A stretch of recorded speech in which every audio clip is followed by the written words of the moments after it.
All right. Hello, everybody, and welcome to Geopolitics and Money, formerly Geopolitics in Conflict. We're still working on that change, Elizabeth, right? So, Yes. anyway, very, very excited to be with you guys, as always. But we are more excited today because we have an interesting and very, very interesting, and I say it, I don't sugarcoat things, guys, you know me, but very interesting guest. His name is Rajeev Thakur. Elizabeth is going to do the introduction, but just we wanted to bring someone to the show now that is completely from a different aspects of what you guys accustomed to us bringing. So today you are in for a treat regarding this conversation we're going to have with Mr. Rajeev Thakur. Go ahead, Elizabeth, if you want to Okay, introduce so our let guest, me please. introduce Rajeev for a second. He's a location advisor to manufacturing and tech companies. And I have wanted to have him on for like a month. So I'm very glad he's here. For the last 20 years, he's helped companies find their next location around the world. Rajeev looks for converging trends to gauge risks and opportunities of location decisions. Rajeev lives in Seattle and is trained as an architect and urban planner. Welcome to the show. Thank you. Thanks for having me. Of course. I mean, I see myself as a risk manager for companies, right? Like location Yeah. is not a trivial decision. So, and it's a very sticky decision. So if you decide to go to Denver, you don't say that, hey, if it doesn't work out and we want to go to Dallas, we'll just do it. You have your real estate lease, you've hired people, you've bought equipment, you've probably built a building, who knows? And these things are very long-term decisions. So you don't make them lightly. And that's why location decisions are very high risk. Yeah. And so to gauge that risk, you look at geopolitics as one of the factors. And I particularly am very interested in those things. Oh, very, very Well, interesting. One of the reasons that I was so interested in having Rajeev on the show is because you do have a very boots on the ground perspective on what's really happening with major industry here in the United States, because we are a country of large corporations, for better or worse. Yeah. And the location decisions that they make impact not only the communities that they're in, but they impact the countries that these facilities are in on a very large scale. And you really are boots on the ground with that. You really are like the foundational piece for where these things end up going. And the decisions that you have to make dictate where billions, probably billions of dollars end up going. And so you have a different perspective in terms of making decisions in those ways. And you probably have information that the average person doesn't, or at least know what to pay attention to that the average person doesn't. And especially as we're talking about tariffs and we're talking about reshoring, because I'd really like to dive into reshoring. There's a lot of, kind of buzzwords about reshoring, like, oh, Apple just is going to put $500 billion over the next 4 years. So, what is the reality to that? And what does reshoring actually look like? But why don't we dive into tariffs first? Sure. Let's do that. All right. So tariffs are kind of wild right now. Donald Trump's administration is a little bit all over the place. Tariffs for you, fentanyl, maybe. Well, maybe Happy it's tariff day. maybe it's whatever. So what is your take on tariffs, right? What tariffs and what are they doing to the global stage, both domestically and abroad? Okay. So, I mean, tariffs in general are not new, right? They are from the days, like in America, from the days of Alexander Hamilton, because it was a new country and you want to protect your local manufacturers. So you put tariffs on imports. And then the same thing happened, once Germany became really a very powerful nation in the 1870s, the Second Reich, right? And that's when you had Krupp Steel. They basically dominated the market. And the US was rebuilding after the Civil War and needed steel. And Andrew Carnegie wanted to sell that steel to American projects.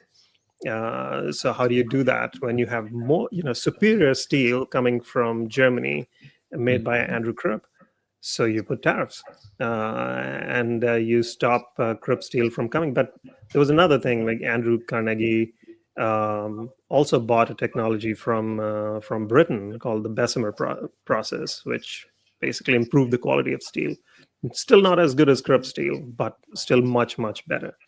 But now he could amass billions by just outcompeting everybody else because he had new technology, and then he could shut out crib, and now he could outcompete everybody in the United States and became a monopoly. So, and that process was followed by multiple uh, industrialists like John D. Rockefeller, or J.P. Morgan in the banking industry, and many such people. That's why they were called robber barons, right? Mm-hmm. Because they could outcompete and become monopolies, Yep. and there was no, and they didn't want to be called monopolies, so they called themselves trusts. And so that's when Theodore Roosevelt came in, and that's why the antitrust laws were made against these trusts, followed by Woodrow Wilson. So there's like this history of tariffs that made people rich, and then the reaction from governments, because they were representing people who were actually affected. So while these robber barons were amassing wealth, they were also squeezing the labor, right? So how do you get the most out of your workers? So you control what the working conditions are going to be like, what labor laws are going to be like, and you get the most out of the labor. But that also decreases the quality of life and remuneration for the labor. And we had a huge reaction to that, and that ended up into the Depression years, right? Because wealth inequality, wealth got concentrated in the hands of so few that it affects the economy. So we're seeing a little bit of a repeat of that history. Now you have people like Elon Musk and others like Jeff Bezos. Um, they're making a lot of money, but this can become exponential if you have tariffs, right? You don't allow people from other countries to compete with you on the same level ground, and allow your own industrialists, and it's not industrialists anymore, it's in different fields, right? So it allows generation of wealth, but also concentration of wealth in the hands of a few. Mm-hmm. um, so it's not all geared towards just the economy. It's also a group of people who now have political power. There's also, it's also, I think, an emotional decision by Trump, who's been talking about this since the 80s. Like, then he used to talk about the Japanese. Now he's replaced the Japanese with the Chinese, basically. But he's saying the same things. And he's more emotionally invested in this rather than rationally, right? So just that the president doesn't need permission from the Congress to put tariffs, and that's why he's able to do it. So he can say 25% on you and 10% on you, or 50 on you, or whatever he wants.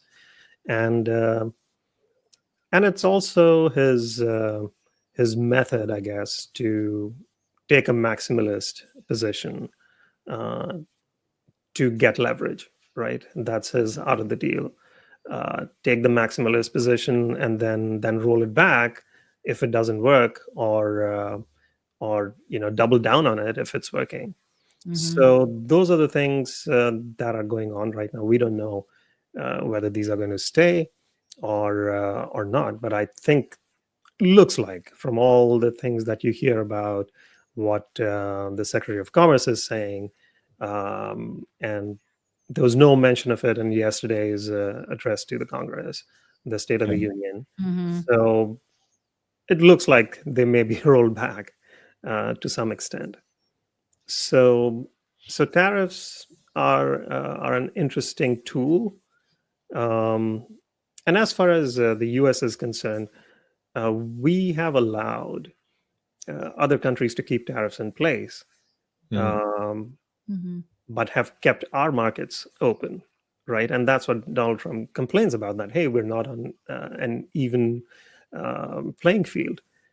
But the truth is that we have benefited from that, right? From the 1980s. 1979 was the time when manufacturing had the most number of people employed, like 19.5 million people, uh, in a Wow. smaller population. Now we have 350 million, 330 million people, but only 12.5 million people in manufacturing. A lot of that is due to automation, but a lot of it is because of the manufacturing jobs basically being sent to China, Mhm. right? And the thing is, the neoliberal policies from the 1980s till the Trump years have allowed our industrialists to produce in China, become wealthier, bring back wealth, but the wealth going to a smaller set of people. So we've produced a lot of billionaires in this time, right? Uh, and then the tech um, development also coincided with it. Mm. So starting in the 50s, but really the software industry really took off in the 80s, right? So the software part of it, because before that, tech was really hardware and Mhm. integrated chips, which then became semiconductors, and making PCs, computers. Really, hardware was what everybody thought was computing. But software really started with became a huge industry with Apple and Microsoft, Mhm. right? And then later on, many others. So, and the development of internet. So all these things converged, and you had tremendous amount of wealth that was generated in the US, and tariffs really helped. Now, if you put tariffs on, it is detrimental to our industrialists because they are producing in China. If they import that, then tariffs go on that, right? So they have to bring those processes back, and that's what Trump would like to happen. How much of that happens? There are a lot of things That's that the need to question. take place for it to happen. Well, so let's dive into that for a second because that's the reason. I know that there was like the fentanyl excuse for a little bit, but I don't believe those two things are related. Quite frankly, I think what you're saying is correct. That what Trump really wants to do or intends to do, I guess, is bring that manufacturing back to the United States. The problem with that is that we are not, as a country, prepared in many, many ways for that to happen. Yeah. So that's why I think the tariff conversation is a very important one connected to reshoring. Because if we are to reshore, there are, as you know, and I'd love for you to speak to what the major problems are with reshoring and where are we and which industries are reshoring, because even as we're talking about it, even as the news is talking about it, what tends to be reshoring is AI based tech. It's not, they're not like, hey, we're going to reshore, manufacturing what XYZ widget. We're going to build these large data centers for artificial intelligence. So so what do you think the reality is of the reshoring? I think there is reshoring potential, and some of it is happening, right? I was working with a company from Thailand, and they're an electronics manufacturer. And they were already planning for this before the elections. And they were basically saying that we're going to manage our risk. And if the Trump administration comes in and puts tariffs, we'll be in a good position. And they were not the only ones. So we saw many companies that essentially produce somewhere else and then export to the US. They said, okay, if we're going to sell it here, we need to figure out how to do it. So, Mhm. but if you bring all of the processes here, then the labor here is really expensive. So either you have to automate, Yeah. or you produce little components elsewhere and you just bring it here to assemble it. So most of these operations are going to be assemblies. You're still producing the cheaper stuff somewhere else where it's labor intensive, and then you bring it in here to assemble things. Hmm. And you put a stamp on it that it's made in the US, and then you don't get tariffed as heavily as otherwise, right? So you can price your components really cheap and make them somewhere in Asia. So the Mhm. tariffs on those, even if they're applied, you still have uh, the import cost is still low, and then you can mark them up when the made in the U.S. Stamp goes on it, right? And you're still selling them within the United States. So we will see a lot of that at the mid level. The other is semiconductors, right?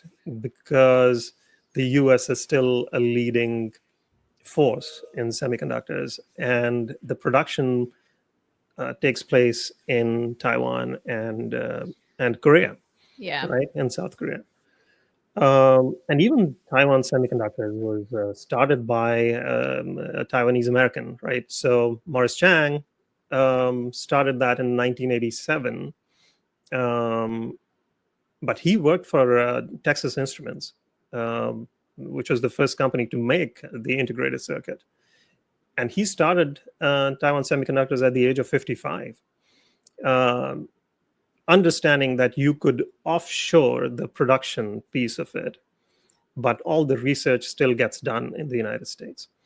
And that process hasn't changed. But now there is a threat of invasion of Taiwan. So TSMC is building plants in Phoenix, Arizona, right? So they have some diversification of risk. And if anything happens, if their factories in Taiwan are taken over, then they have another place to produce things, right? Um, it's easier to move, intellectual property than to move production capacity. So you have to produce somewhere else in order to do that. So there are other locations they're looking at, like Vietnam or in India, but those countries are not as advanced in their systems and workforce as the United States is. And it's possible to automate these processes to a very high degree, right?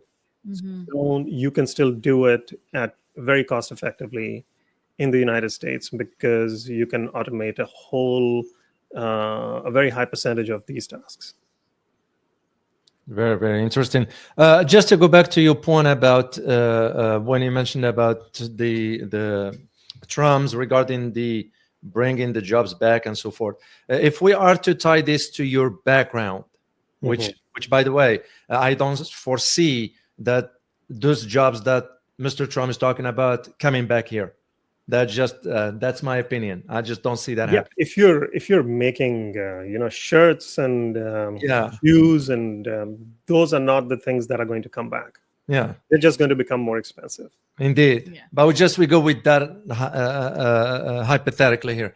If we are to do this, how much the government, in your opinion, is going to be involved in deciding where the location of those facilities is going to be? Even though that's the private sector is going to be involved in that, but I am sure if this to go forward, the Trump administration would have to have a say into where those locations are going to be. What is your assessment on something like this? Mm. How do you see it? I don't think these are apolitical decisions. It's like I had helped Boeing with uh, siting a plant in China. Um, we did look at different sites, but we were definitely guided by the government. Like, hey, Mhm. where can you go? Where can you not go? And so there's a little bit of influence. And there's no, why has Micron decided to put a plant in upstate New York? It just happens to be Chuck Schumer's constituency, but Yeah. is that just a coincidence? Uh, Nobody can tell, but there are forces behind this. Like whoever has influence can do this. Intel put, they're investing billions in Ohio. They Yeah. were supposed to go into production in 2026, but it's going to be delayed till the 2030s because NVIDIA created a chip that kind of made their chip a little bit obsolete. So now they have to catch up. So it's going to take them time to do that. And then DeepSeek happened. And so there are things happening so quickly now that older companies, legacy companies, have to catch up. So it's all positive. I think there's nothing negative about that. It's just that a lot of innovations going on around the world, and sighting of these operations is affected by all this. So yeah, I mean, your question was, is it political? Sometimes it is. Some of the big marquee landmark projects Mhm. are not untouched by politics, right? And but then there are other companies. There are all the OEMs that are in that ecosystem, and everything is not guided by politicians, Yeah. but is often supported by them. So if a state uh, is encouraging or targeting a particular industry, and there's a company that is in that industry, it might be an unknown company from somewhere else and wants to come in and invest. They will help. They will help with incentives. They will want to create that ecosystem. So governors are more involved than the federal government is. Well, that So you can governors, I think governors are the chief economic development officers of a state. I think that's their main job.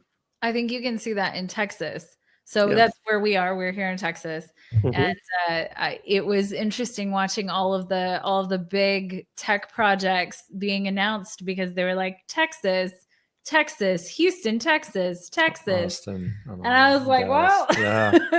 we don't need more people here. There's too many people here already. Yeah. No, you'll see that. I think Greg Abbott's done a great job in promoting Texas. Yeah. Mm. Um, and Too it's good of not a an job. accident that, It's too good of a job. There's too much traffic. well, yeah, but that's how your cities are built in Texas. You drive everywhere. Mm, It's very not interesting. great. It's not my favorite. So interesting. I would like to shift to addressing, for example, BRICS bloc, Mhm. Mm. BRICS countries. And the reason why we wanted just to our community, the viewers always wanted to know where BRICS is headed, how this is going to shift the global economic order, given that now with Trump threatening tariffs Mhm. on those countries if they de-dollarize, which they are going into that direction. But that's not what I'm going to be wanted to ask you about. I wanted to ask you about, where do you see, given your background, your professional background into all this, how do you see the likes of China, the likes of South Africa, the likes of India, the likes of Russia, Brazil, and other countries, United Arab Emirates, Egypt, and so forth, but mainly the key emerging economies? How do you see them moving forward into, for example, what are the conditions under which they're gonna decide on, let's say, building this supply chain in this country, but not in this continent? Will be better off in this location, but not this one. What would you contribute that decision to, in your opinion?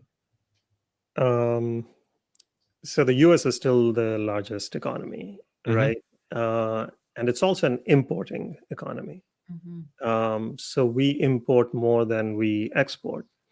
But our exports are pretty valuable, and there's a lot of IP there. It's there's a lot of original research involved in that. But China's catching up as well. So um, I mean, if the question is how do you make location decisions Hmm. considering BRICS, so let's start with de-dollarization. I don't think that's going to happen. The dollar is stronger than ever, and it just doesn't make sense to get rid of the dollar right now, right? For anyone, Mhm. they could trade within each other, for some commodities like tea or something, but It's not going to take over your entire export system, that we are only going to export using our currencies, or we'll create a new currency, a BRICS currency. It's going to have a negative reaction from the US, and nobody wants that. Everybody does huge amounts of trade with the US, with the exception of Russia, right? Russia is now a war economy. Basically, that's where their production is. And that's where they're spending money, that's where their workforce is. And to come out of that is also going to take years, and they don't really have a free market. It's like an oligarchy, and uh, a non-democratic and undemocratic oligarchic system can only grow so much, right? Because again, wealth is concentrated among a few, and so it is not deployed the most effectively, the most efficiently. So those countries will rarely grow um, like China does. China is centrally planned, centrally administered. I would say it's not centrally planned as much anymore. It's not like the Soviet economy, right? It's pretty much a capitalist economy, Mhm. Mhm. right? So with the government, essentially, I would call it a public capitalism, right? It might be an oxymoron, but That's that's no, that's a Well, good name for that it makes sense. you because it know certainly is not communism in So the it's a sense that system. It's a different system where um, uh, it's not like we're doing anything different with all the incentives that the Biden government put in, Mhm. and tariffs are also a thumb on the scale, right? So Yeah. with the Infrastructure Investment Act, with the uh, Inflation Reduction Act, and the CHIPS Act, these are all interventions by the government into the free market. So free market fundamentalists don't like that, right? So they think free Mhm. market will decide the most efficiently, but that has never happened in history, ever, right? Yeah. We've never had, every time free market has been allowed to function um, freely, it leads to monopolies, Yeah. right? But that's what it is. There is a conflict between free markets and capitalism, and Mhm. people think like that's absurd. But the thing is, what is free market? Like, two most fundamental uh, conditions of free market uh,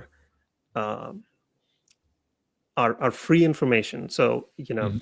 perfect information, right? So everybody knows the same things. That doesn't happen, right? Mhm. If there is no differential in information, you cannot succeed, right? So absolute information is impossible. Second is, low barriers to entry, which lead to competition. So when you have perfect competition, then theoretically your profits are zero, right? That's a condition of the freest market would have zero profits. Like, when have we seen that, right? So not yeah. And capitalism means outcompeting everybody else. It's the whole thing is about competition and control of resources, and putting resources to the best use. And if you outcompete everybody, you end up with a monopoly. Mhm. Monopoly is basically anti-free market, right? So if you have a monopoly, there is no free market. Yeah. So free markets and capitalism are in conflict, always. So the government will always have to intervene. To what extent? That's always the difference between the art and science of it, Mhm. right? So Keynesian economics, to me, makes more sense, but to another person, it may not. That the government intervention can be used for the good of society, but how much to use it is always going to be a subject of debate. Well, so I think that's very interesting because, we here in the United States, in a sense, I know that there's a whole anti-monopoly and on and on and on, but I don't necessarily see that. So we're probably going to do a show on this because I think it's particularly interesting. So BlackRock just purchased off of, Hong Kong owned these Panama ports before BlackRock stepped in. And so now BlackRock owns them, right? So, and it's being touted as this victory for like Trump's America first. But, when you look at companies like BlackRock, I don't necessarily see them I think BlackRock takes care of BlackRock and not necessarily takes care of people as a whole. And so you see these big companies like BlackRock and they own such large pieces of so many companies. And then, we have, for example, who owns our food, right? Our food is, you think there's variety because you see all these brands, but they're all owned by the same company. by the same companies. And that's happening globally too. I mean, it's not just in the United States. Your favorite brand. So I have a favorite brand of chocolate in Poland. My mother's from Poland. So it's the best chocolate. It's the best chocolate. And I was talking to one of our close friends, and she was a VP of Frito-Lay, and she was like, "Oh, Frito-Lay owns that chocolate." And I was like, "No, like you can't tell me my favorite chocolate is owned by Frito-Lay." But it wasn't when I first started eating it, like way back in the day, right? But it is now. It's like that's the tendency of the free market system and capitalism in going head to head. That consolidation happens, and that's why you need antitrust laws, and that is government intervention basically. So you have to play that. This dance is going to go on, and you have free market. You leads to consolidation, leads to monopolies. Then you have to break up the monopolies because it leads to concentration of wealth. Concentration of wealth is just going to create worse outcomes for the society, and that always leads to public dissatisfaction, sometimes unrest, and then you end up with somebody like Trump, right? Or someone who is charismatic and is going to shake up the system, or or promises to change huge things. So whether it's Teddy Roosevelt or FDR or Ronald Reagan, every few decades you will have these charismatic leaders. So some do it well, some don't, and everybody has their positive points and negatives as well. Okay, can I dive into Sure. this? Okay, so there's been a lot of talk, because the reality is, and let me see if I can I can show this. So I looked at this morning, and this kind of blew me away. Let me share it on screen. Share screen. Okay, so this is from Visual Capitalist. Oh, and sure. it is how the U.S. wealth is distributed. So we have our top 1% of the 1.3 million household, and then their share of the wealth, which is 31%. And then you have this second set, which is and so the minimum net worth of a top 1% household is 13.7 million. And then you have this one down here, which is sort of the middle class. But if you look at, come on, ad, go away. Okay, so if you look at the middle class, though, it has to be above $192,000 per household, right? So that's kind of this middle class up in here. But then the last half of people, right? It's a family with less than 192,000 in total wealth is the bottom 50%. And I mean, that's a shocking disparity in the share of wealth that's owned. I mean, the top two tiers, there's a big gap in this middle section, right? Between, basically $200,000 and 13 million is a fairly wide gap. Yes. I mean, the share of wealth though is staggering.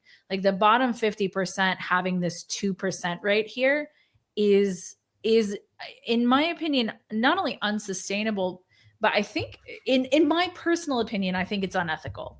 But if you look throughout history, we're looking at, the French Revolution, where we're looking at many times throughout history where this level of wealth inequality happened, and the people at the top didn't end up okay. and so so you look at that, and Yeah. I heard someone talking the other day about the difference between the British royal family and the French royal family, because at about the similar times they were in the same position, right, where they had Mhm. the vast majority of everything and everybody else had less. And the reason that the British still have a royal family and the French don't is because the British royal family started actually giving back to the people. And that's how come the people allowed them to continue, Yeah. where they did not allow the French royal family to continue. Yeah. So, I mean, that's why, you have people in Britain who call themselves royalists. And mhm, even if they're not, I think they see the royal family as the source of moral authority. And that comes from this idea that they are unbiased and they give back, mhm. right? And Whether that's true or not. whether that's true or not, but the royal family is nowhere as rich as some of our billionaires, Mhm. right? So, because we are constantly, the free market fundamentalists want to reduce taxes and reduce taxes on the wealthy. Mhm. And what that does is it reduces the circulation of wealth in the economy, and then that leads to concentration of assets. So wealth is assets, basically. It's not money, right? It's not money you have in the bank. It's assets, like who owns real estate, who owns stocks. Most of our stocks, like 85% of our stock is owned by 10% of people, Mhm. right? So even ownership in the corporate sector is very much concentrated at the top. And if you don't tax them, that money is not going to come back into circulation. So you cannot use that for public good in any way. Well, And so, there's an argument that is and I don't buy into this argument, but it is the prevailing argument the other direction.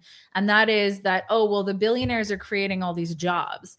And sure. so why would we tax people who are obviously good at money and obviously creating all these jobs? So what do you say to that? That's a very dumb argument. So in the 1950s, we had marginal taxes all the way up to 90%, right? Um, the labor was paid in a way that they could actually buy the stuff they were producing, right? A person who worked on the assembly line in the Ford plant could actually buy that Ford car. Yeah. That is no longer true, Yeah. right? Um, if you have to spend on everything, including healthcare, you have to save for your, old age. You have to pay for daycare. You have to pay enormous amounts of money for your child's education. Then everything has been privatized. Like all the costs have been privatized, but Yep. all the benefits have been privatized with the wealthy, right? So if that money, what happens in Europe or even in China? Let's just talk about Europe and China. Europe and China are actually very, very aligned on what the future looks like, not from the politics point of view, but from what they want to achieve for their societies, right? So if we start antagonizing Europe and push them away, Mhm. they will. It's easier for them to align with China. Yeah. Why? Because they both want a green future. They're both investing in green technologies. They both see the outcomes, the social outcomes, very similarly. They may have different governing structures, but democracy versus centralized communist party in China. But their outcomes are very aligned, Mhm. right? But if Actually, can we you have a dive a little system, can you dive a little bit more into how they're aligned? Because I think that's a really important point. yeah. So green tech, investment in wind energy, solar. China's leading in these, right? And the European countries, especially Western Europe, have been investing in this for years. The sale of electric cars is going up in both these economies. So I'm considering EU as one economy, right? So, but we are doing the opposite. We want to drill for more oil, and we want to discourage, especially in the current administration, we want to discourage electric cars as long as Tesla can sell its cars, right? So you are favoring some industrialists, and you're trying to work against the others. You want to take away the incentives to buy electric cars. You don't want to develop the infrastructure, which would kill it eventually. Um, but China and Europe are investing in the same things. They Mhm. want the same things for their people. They want, they do tax their people so they can have a secure old age, right? So they can have universal health care, so that their children can go to universities for virtually free. Mhm. So it's not, nothing is free. It comes out of everybody's pocket, but it comes as taxes. And so you don't have the same number of billionaires in these. You do have billionaires, but they are not these mega billionaires because they end up paying taxes. They pay taxes on uh, whatever the estate taxes when they pass on their wealth to the next generation. They pay tax. We're trying to get out of that. Mhm. So our billionaires can transfer wealth to their children with virtually no tax on it. So which creates an upper class which is perpetual, Yeah. right? So our people, our population has to pay for everything out of their pocket, and they have fewer and fewer assets because every year assets are getting transferred to the upper few, right? Yeah. And so wealth is basically assets. And if assets are getting concentrated and the population has to spend on everything, Yeah. then they're left with nothing. And in economies where you have higher taxation, but at least you are not stressed out about what are you going to be destitute when you're old, Right. or when you're sick, are you going to go bankrupt? Mhm. Uh, can you send your kids to school? Those are things they don't worry about, Mhm. right? And the other thing is we've had 50 years of 70, 80 years of peace. That has really helped. So war in Europe is a real issue. So if the Ukraine war spreads to other parts of Europe, that's why Europeans should be more invested. I think Donald Trump is right about they should spend more on it Yeah. because they've been depending on the US. So I do agree. And he's not the first one to say that. But Mhm. presidents before Donald Trump have just said it politely, and the Europeans have just ignored it. Now, Trump is more forceful with how he puts things, and he's employing tactics which are distasteful to people in Europe, and the way he comes forth. Um, but it's also puzzling how aligning with Russia would help at all. So let's say you ease sanctions on Russia and you allow more crude oil to flow into the markets, and you put tariffs on Canadian crude, right? With the expectation that that would bring down the price of oil, Mhm. right? That means you're going to import um, more crude. But Russian crude is different than Canadian crude. You Mm. have light crude versus dark crude, which Russia produces. Our distilleries are not equipped for Russian crude. Hmm. right? So it'll take a decade to convert that into to process Russian crude. And why should we? When you can get oil from right across the border, Yeah. right? The pipelines are already there. So why tariff a product? And we import the most amount of oil, like 20% of our imports come from Canada. Canada. Hmm. So we're going to basically increase the cost of oil in the short term. Even if Russian crude starts flooding the world markets, it's not going to really, it will bring down prices of imports. But like I said, our imports from Saudi Arabia are far lower than what they are from Canada. So, so if we are going to tariff that, and then what if they stop those crude? They decide to align with China and say, you know what, they need oil too, so we'll just sell it to them. Mm. Yeah, For us there's, to adjust to that would take years, would take decades.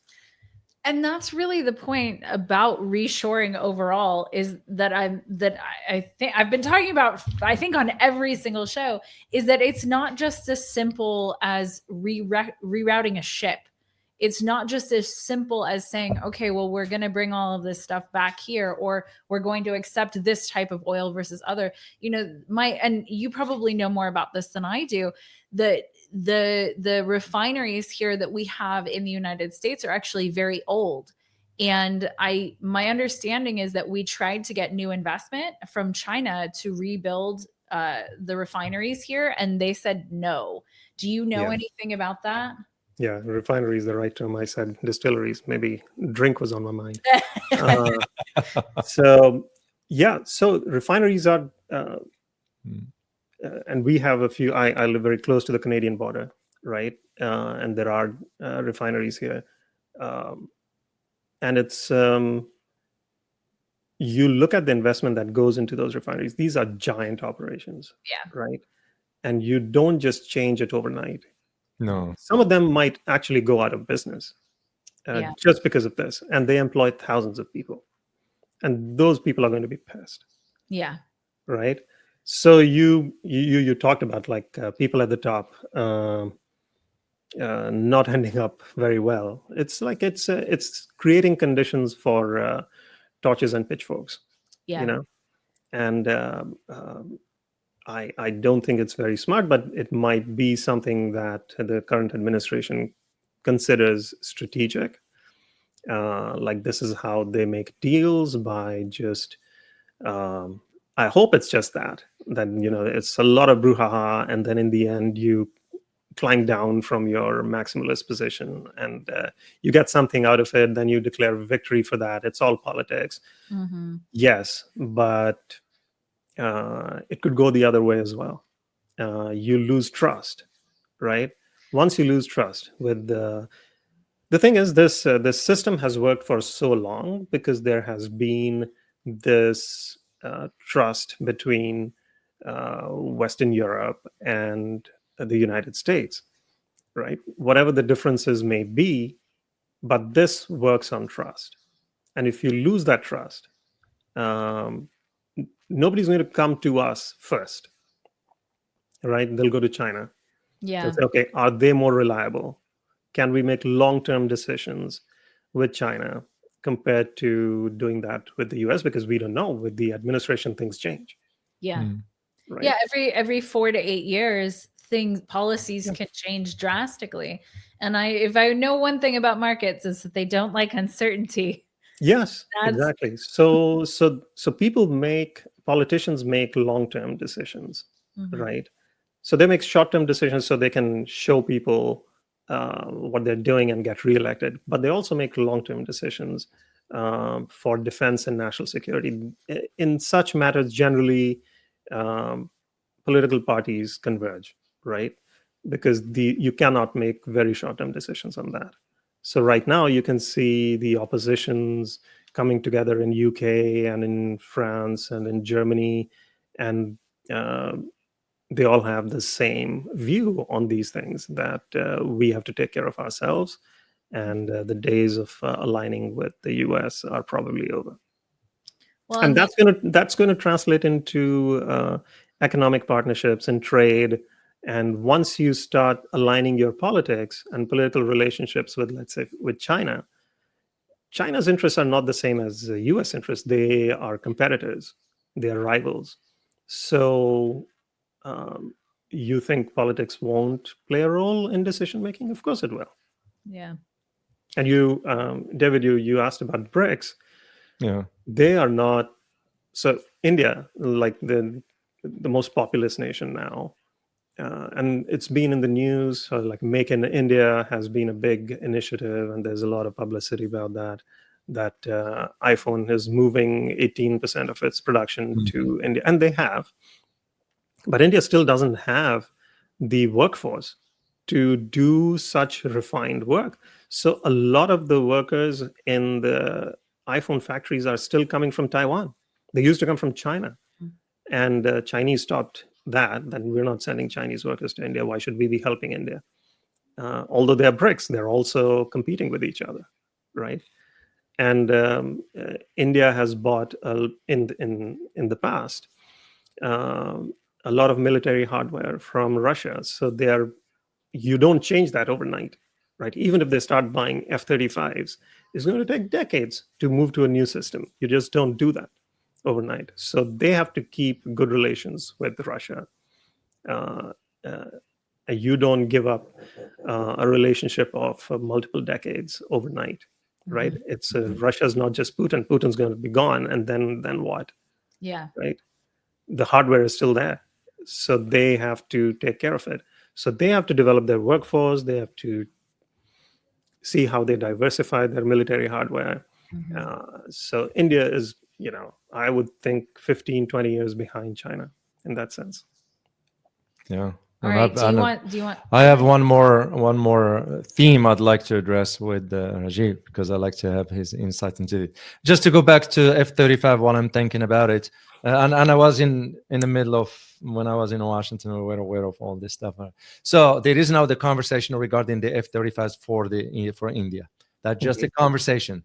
But one thing, and this is for our viewers just to know, mark my word on this, that we're gonna downgrade the avionics of the F-35s. They are not going to get the same version that we have, for Sure. fear that they might share the technology with the Russians. That's the norm. That was always the norm, at least during my days in Washington, how we've always done it, even with the Israelis. Sure. The F-35, Sure. Israelis wanted to have the exact 35, and we said, Mhm. no, that's Yeah. what you're going to have. Yeah. So, because Well, we and downgraded the it's avionics of it. like, speaking to that kind of Yeah, also yeah. in a different way, Yeah. looking at the weapons that actually got sent to Ukraine, right? So a lot of the weapons that they got were not exactly The same same quality, shall we say? quality or age. Yeah. So They were not exactly all new stuff. indeed. Let me get back to this. My last point on my end here, Rajiv. I would like to get your take into, with the DeepSeek that's been launched in China, and the announcement by Donald Trump that the investments of the $500 billion into the AI. Now, in your opinion, how do you see this one impacting the American economy, especially knowing we do not, and I say this based on facts, we do not produce as many graduate STEMs, rather, science, technology, and math students as, let's say, China does, or Mhm. some other country. I mean, that's the whole point of AI, right? You don't need as many people. So, Ah. Yeah. so there's that. But what DeepSeek did was available to everybody to see. Like, it's open source. It's Mhm. not like OpenAI. Like, it's a closed system, or even Google. So they made their research available, and it's going to benefit everyone. And they did some amazing things, and we can talk about that at another time if you want. But they were constrained by the unavailability of the best chips, especially Nvidia, right? So they didn't have the same GPUs as the United States does. The US still has the advantage in semiconductors, Mhm. but that's vanishing quickly, and that's what China wants a grip on, but they don't have it yet. So the US still leads. Um, but in terms of graduating more people, you have to make it easier for people to go to college. And it comes back to, Sure. I think everything stems from inequality. Mhm. A lot of problems that we see in society, whether it's manufacturing, whether it's AI, the economic situation, social unrest, unhappiness with things, it all results from not enough money being spent in the public sphere. It's not like we don't, we do. But right now we have Doge cutting back on some of these very fundamental things um, that serve people who are in need. So you can take away Medicaid, right? Yeah. Like if you do that, you will have the most needy people who will not have healthcare, or they will go bankrupt. Um, just taking care of themselves. Like that's just one example. But you can cut down social security. You can do a lot of things. But in the end, if you have people who are unhappy, it's not going to turn out well for that political system or that political party, right? Um, but your question was, with the lack of the number of graduates, how do we get where we want to get? And plus, if we put restrictions on immigration, because till now you've had the best brains from other countries able to come here, and so that was the whole discussion around the H-1B visa uh, Mhm. controversy, if there was one, right? So you still have fewer people than you need. H-1B was a way to get talented people into the country. It's still in place. It's also being misused. So there's that side of the story we shouldn't ignore. And the way it is administered, it also creates kind of an indentured labor kind of a relationship between the employer and employee. Mm. And so there is a misuse of that visa as well from the employers. Um, but you still need a way to get talented people into the country. If you say, we just want Americans to have those jobs, like natural born Americans, basically, then you have to make it easier for them to go to college, Yeah. right? Sure. And Yeah. it's just expensive to go to college, and that's why most people don't. Mhm. And the other side of it is that not everybody should go to a university. You still need skills. All the new factories that are going to be built or are being built are highly automated. You still need people to not do production work anymore because that's what robots are doing. Mhm. But you need people to maintain the robots. You need people to program the robots. You need skills to run the factories. So, and you need software engineers working in manufacturing. Like that's where there is maximum demand for software engineers. It's in manufacturing, Mhm. right? But a graduate from Stanford University or MIT or Carnegie Mellon doesn't think of manufacturing as their first stop uh, for a career, right? Because either there's a misalignment in what they're paid or the work environment, or just it's not cool enough. But that's changing very fast. I mean, Tesla is a car manufacturer, but they position themselves as a tech company, right? Mhm. And they're valued at more than all the other car manufacturers put together. That is insane. I don't think it should be that way. Like they're more valuable than everybody else put together. How's that possible? I actually heard Elon Musk say it's overvalued. We should not have this valuation, and I was like, yeah, you're probably right. Yeah, I mean, Probably. they're a car manufacturer. It's a tech-enabled product, Mhm. right? It's not tech in itself, and so you have people who work on that tech, um, but you need people who come from technical schools. You need Mhm. people who make little components that go into these devices. Now, cars function like devices, right? So you need OEMs, you need entrepreneurs who need to go and build these things instead of importing these things.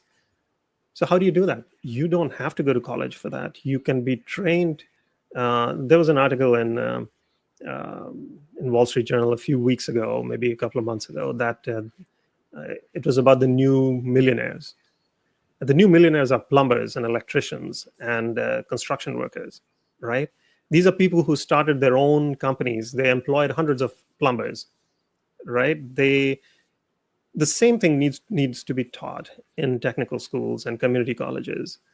You have like a mini MBA built into every program. Teach them how to be entrepreneurs and make this difference of prestige between university and technical schools go away. Why should there be? If you have outcomes, like if you go to technical school and you come out and in life you can become a millionaire, why would everybody just look at universities, right? It's all about outcomes, and that's what accords some prestige to universities. So you need these new jobs. You need to now teach people differently. You need to upgrade the education in technical schools, and you have to encourage and enable people to become entrepreneurs. So startups shouldn't just be the purview of software engineers. I mean, and you have to call everything a startup. So the difference between terminology of, if you're a blue collar worker and you have your company, it's called a small business. But if you are a software engineer, it's called a startup, and it's funded differently. I have one more question. Please. And that is, because I Well, know don't we're getting on hold an hour. Rajeev forever. I know, The I guy know. has Okay, has a last life also. question. So I want to talk microchips because, for a while, I think the narrative is changing overall since Donald Trump actually took office. But there was definitely the China over Taiwan battlefield in the press, at least. Mm-hmm. And there was never a reason why, right? So it's because it's this, you always hear the same argument, right? It's for democracy, right? It's for freedom. Okay, great, but that's not like a reason to go to this specific place.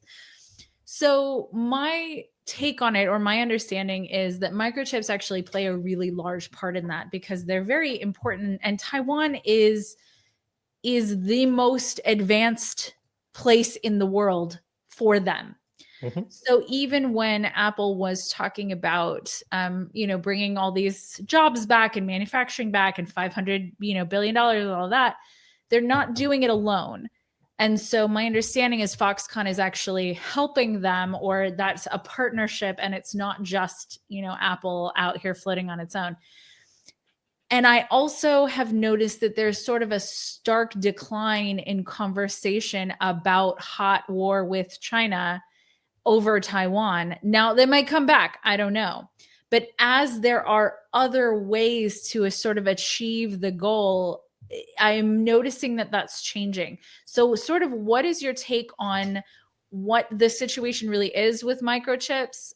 Is it real? Because I know we're building factories, but I know that they're not the most advanced chips, and there's all these intricacies here. So what is the reality of the microchip situation with Taiwan, and then also here in the United States? So TSMC, Taiwan Semiconductors, was created basically by a research group that was led by Morris Chang. Morris Chang is a Taiwanese American, right? He grew up in the US, worked for Texas Instruments. And in 1987, he joined this research group in Taiwan, and because his parents were from there. And he said, well, if we offshore the production to Taiwan, if we create a factory that becomes a foundry, it basically produces the microchip, then we're not in competition with Intel or with AMD or with anyone else or Samsung. We'll just produce it for them, right? And that worked out really well. And he started that after he had spent his life making microchips at Texas Instruments. He started TSMC at the age of 55, right? Wow. Wow. So he moved from Texas to Taiwan, set this up, and now it's the most advanced um, foundry that produces microchips for other companies. Mm. So they're not doing the basic research. The basic research is still being done at NVIDIA or at Intel or at AMD. And so that's why it's valuable. But they have the kind of capacity that almost nobody has, Yeah. right? But they're building two plants in Arizona, in Phoenix, diversifying that risk. Foxconn is also, um, and not unsurprising, from Taiwan. So it's a Taiwanese company, Mm. as is TSMC, but with American roots, right? And so they're trying to diversify that, and China's watching what's happening in Ukraine. They're saying, like, if the US cannot be in a situation long term, if they don't have the appetite for it, then we could go into Taiwan in future, and we might have a few years of resistance, but eventually we'll get it, Mm-hmm. right? Does that mean they get hold of the entire technology? Let's say the US creates a mirror operation of TSMC, and then they blow it up in Taiwan in case of war, so that China doesn't get hold of that capacity. Anything is possible, and we're looking at like fantastical outcomes, but anything is possible. But TSMC has starting diversifying. They're looking at other countries that are outside the influence of China, and so they will look at India as a place to manufacture. They will, but India is not as sophisticated a manufacturing place. Although it's probably the fifth or the sixth largest manufacturer in the world. It has 3% of the world's manufacturing capacity. China has 31, 32% of the world's capacity. The US has about 16%, followed by Germany at about, I think, Japan at 5 or 6%, Germany at 5%, then India at 3%, Mexico is below India at about 2%. So there are these countries, but it falls pretty rapidly after China and India, right? So for it to be done in places like India or Brazil or Vietnam or Malaysia. Malaysia is also a powerhouse in microchip manufacturing, right? But there is a limit on capacity, and you do need the talent, the workers. Then there is Singapore, right? But these countries are not free of Chinese influence, Mm. right? They're also in the geography. So there is that risk that plays into decision making. The United States is trying to bring as much capacity back into the U.S., and I think that's the right thing to do, and it's good for everyone, especially for our national security. Mhm. Microchips go into everything. We will be in a lot of trouble. All our military hardware wouldn't work without all these microchips. We won't be able to produce planes. Yeah. Microchips go into everything. Like the karaoke mic that you buy has a microchip in it. So there's nothing that works without it. Forget about phones and computers and military hardware. Those are very sophisticated things. Mm-hmm. So I think that's the right thing to do to bring that capacity back in the U.S. and for TSMC to diversify their risk. What happens in Taiwan? Does China get control of it? We don't know, but the chances are they will try. Well, I wonder if they try, if there are other hubs for microchips, right? So this was, I don't know, maybe 6 months ago. David, do you remember this? Where it was, there was a senator, I forgot his name, and he said, one of the things on the table is that we'll just blow up the factories. That was Tom Cotton. Oh, was it Tom Cotton? Tom Cotton, oh my the gosh. head of the intelligence committee. And everyone was like, what? Yeah.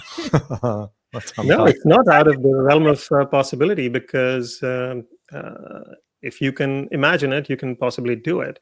But Sure. you need to have that capacity elsewhere before you do it, right? Otherwise, you die too. Don't Yeah. send us back into the Stone Age, guys. Like that's Yeah, we don't need that's that not stuff. the vibe. Well, So- Rajeev, we can't thank you enough for being here, sharing your knowledge with our community. And to our community, by the way, I hope you all enjoyed listening to Rajeev. It's a wealth of information you're not gonna hear anywhere else. So, But thank you for calling me. I enjoyed this. well, we look forward to having you again because we're gonna Oh, reach certainly. out to you. We'd like to extend the conversation. We're just touching the tip of the iceberg, if I may use the term. Yes, happy to do it. So Well, we thank look you. forward to having you. Thank you so much, Rajeev. We appreciate you. course. No. To you Bye. all, guys, we hope you enjoyed it, and we look forward to seeing you next time. Till next time. Bye. Bye.